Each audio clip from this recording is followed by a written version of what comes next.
Hi there, Justin Pritchard here, and today is a very special and exciting day for me, and one that I'm excited to share with you in this video because I've just made my maiden voyage home by electric car here to Sudbury, where I live, from the Greater Toronto area, which is about 400 kilometers south of me. And now I've done this trip every week for going on 15 years now, Sudbury to Toronto and back, in a single day, but I've never done it in an electric car until now.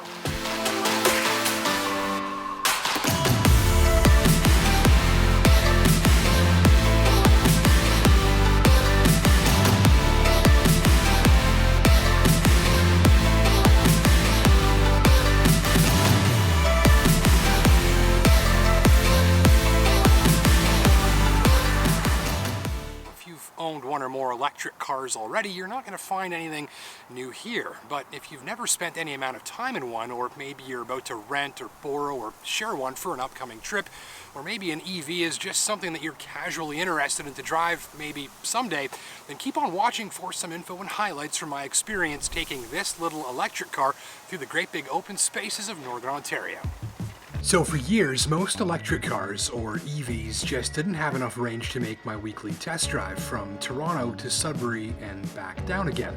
And there wasn't enough public charging infrastructure to connect Toronto to areas this far north in an electric car. I would pass dozens of gas stations along the way home, but for years, no charging stations.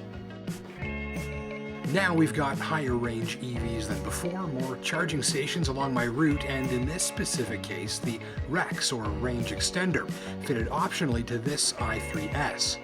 When the battery is depleted, this repurposed two-cylinder scooter engine kicks in to drive a generator that helps sustain the battery so you can get to the next plug and charge up. There's only a tiny little fuel tank, but you get an extra maybe 120 clicks after the battery is empty to get to the next place you need to plug in. With a full battery and a full tank of fuel for the generator, you're good for about 320 kilometers of driving at a time, depending on various factors. You'll plug the EV in via a charging cord or at a charging station to fill its battery with electricity, and charging happens at one of three levels: level 1, 2, or 3, with each number having more power output than the last, and the higher the number, the faster the battery will charge. And that's because electric cars have really big batteries, which means that it can take a long time to charge them up. Level 1 is your household outlet, and you use this cable, which stores in the trunk. On household power, it's well over a day to charge up from empty. You're best to use level 1 for top-offs. It's slow, but it works. Level 2 chargers use 240 volts and charge much faster, adding a few dozen% to the battery in as little as an hour, and totally filling this one in about 4. If you're doing a long-distance drive, level 3 chargers are your best pal. If you can find one, they run 480 volts, letting you charge fast from empty to nearly full in about an hour. Note that the last bit of charging to full always takes the longest, and that many factors like ambient temperature affect how quickly the battery charges. You plan your drive around charging station locations, maybe using an app like this one called PlugShare, to see where they are, what level they are, and how they accept payment, because some charging stations are free and others are not. For a pay station, you might tap your credit card or use an app in your phone that's linked to it. You'll want to set this up ahead of time to avoid delays. This level 3 charger let me fill the battery from 20 to about 95% in a little over an hour, and it cost me about $8 to do that. Little pro tip here: IKEA has free chargers, including level 3 chargers, so you can quickly juice the battery while you do some shopping and grab a cheap lunch and try to pronounce the furniture. In the time it took me to eat these meatballs and walk back to the car on level 3, I'd added about 50 kilometers of range to the battery for a cost of nothing. And this is the free level 2 charging station at Science North in Sudbury, where you could fill your battery completely if you were, say, visiting the Science Center for a couple of hours. That's about 180 kilometers of free driving, so thank you, Science North. Now, if you're traveling alone, you should always have something to do while you're sitting and waiting for your EV to recharge, like maybe taking in some of your favorite hobbies, in my case, photography and snacking.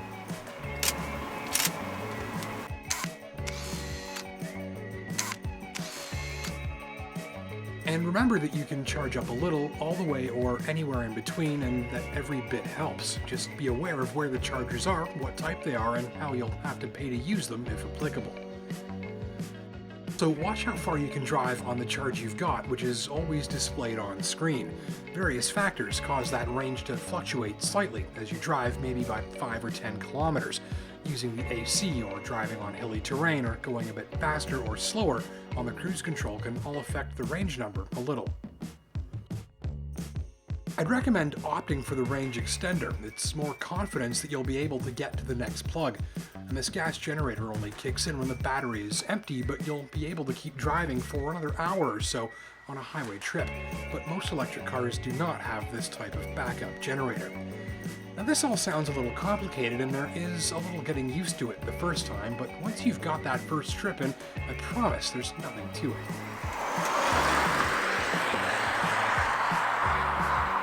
Two tips. i3 has an Eco Pro mode, which helps you to conserve charge and extend the range of the battery. You engage that with this little switch. Best to leave it on if you're not immediately near a charger. Second, regenerative braking means that the i3 recharges its battery a little every time you coast or brake. So practice coasting to a stop from a distance as much as possible, and you'll go further on a charge. Foot off the gas and it slows down fast before you even touch the brake pedal. And here, power is being driven back into the battery, so use it as much as you can. How's it drive? Noise levels creep up at higher speeds, though moderately, and at around 110 clicks, there's little need to raise your voice for a conversation. Steering is heavy and precise, really nicely done, and that helps this small and tall little car on these thin little tires feel like a bigger and heavier machine. It looks like it would handle like a four-wheeled kite, but actually, it's remarkably stable. And the performance is much better than you think. Throttle response is amazing. There's no power curve or gears to shift, so press that gas pedal and you're gone.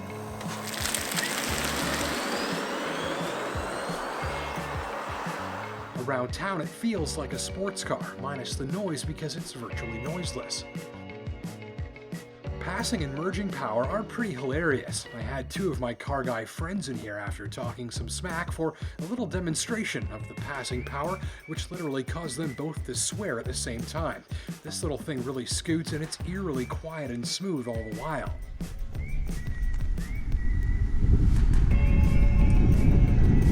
And so your first long-distance drive is nervous. You're not sure if you'll have to wait for a charger if someone else is using it, or if it might be broken. I wasn't sure how much to trust the range display, or if I should use the AC or not to save power, or how to work the app to turn on the charging station. It's all a little daunting that first time. But after going through all of that once, there's nothing much to it. I really trust the range figure provided, and actually, I got another 10 kilometers out of the battery more than expected at one point, and that range extender is some great extra confidence on longer drives too. And though the look in the strangely trimmed cabin with its suicide doors isn't for everyone, this is a very pleasant machine to drive. The ride is a little stiff at times, but it steers well, handles well, drives nicely overall, and it's quick, and this one has a killer Harman Kardon stereo system that was a great travel partner, as were the headlights that are as powerful as any you'd expect of any BMW model.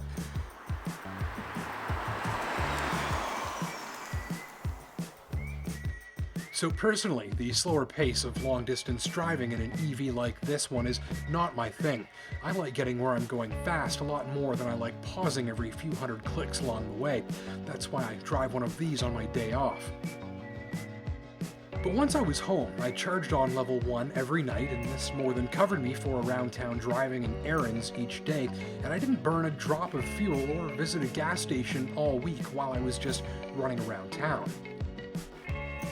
In fact, overall, 7 days and 1,206 kilometers later, I'd only had the Rex generator running for about 70 total kilometers.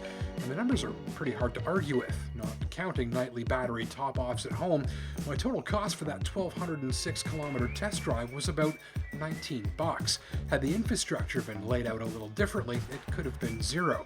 And the real magic to me is that aside from all but skipping the gas station, once you get the hang of keeping the battery topped off, it's a very conventional and pleasant driving experience, even for long distances, which are not what most folks use an EV for. I'll finish with this.